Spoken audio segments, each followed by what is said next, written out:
Bismillahirrahmanirrahim.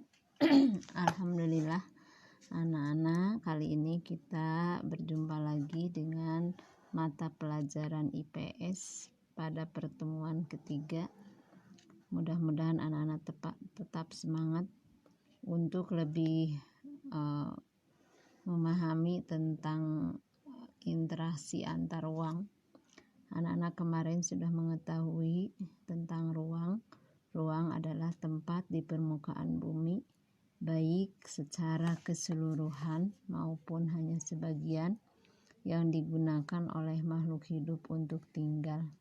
Setiap makhluk yang hidup di bumi ini memerlukan ruang untuk melangsungkan kehidupannya.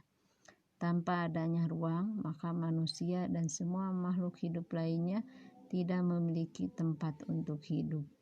Ruang tidak hanya sebatas udara yang bersentuhan dengan permukaan bumi, tetapi juga lapisan atmosfer terbawah yang mempengaruhi permukaan bumi.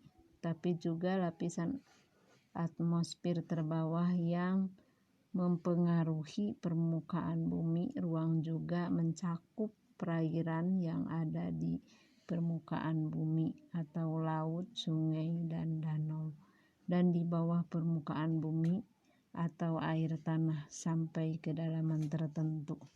Makanya kita semua saksikan ada makhluk-makhluk yang ada di bawah tanah seperti cacing-cacing.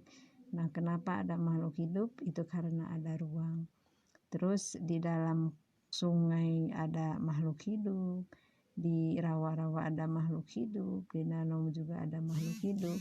Nah, itu membuktikan bahwa disitulah ada ruang.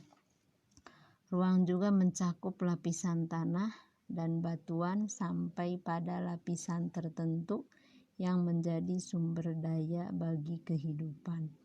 Berbagai organisme atau makhluk hidup juga merupakan bagian dari ruang. Dengan demikian, batas ruang dapat diartikan sebagai tempat dan unsur-unsur lainnya yang mempengaruhi kehidupan di permukaan bumi. Nah, itulah ruang.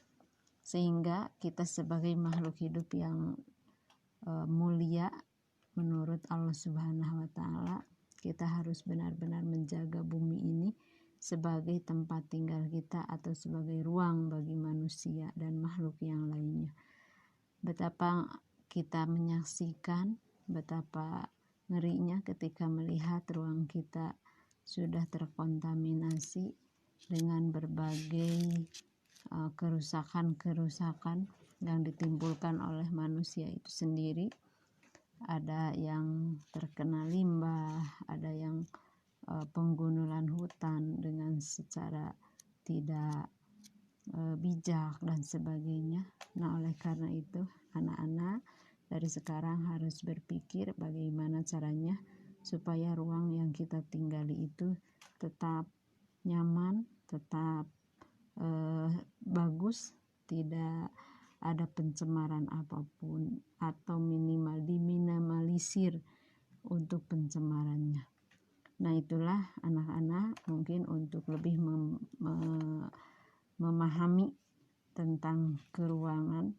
Ibu nanti akan memberikan beberapa soal yang silahkan anak-anak isi, lalu jawabannya kirim ke WA Ibu ya. Sekian mungkin untuk memperkuat tentang pemahaman kalian tentang interaksi keruangan sebelum menginjak kepada bab 2. Wassalamualaikum warahmatullahi wabarakatuh.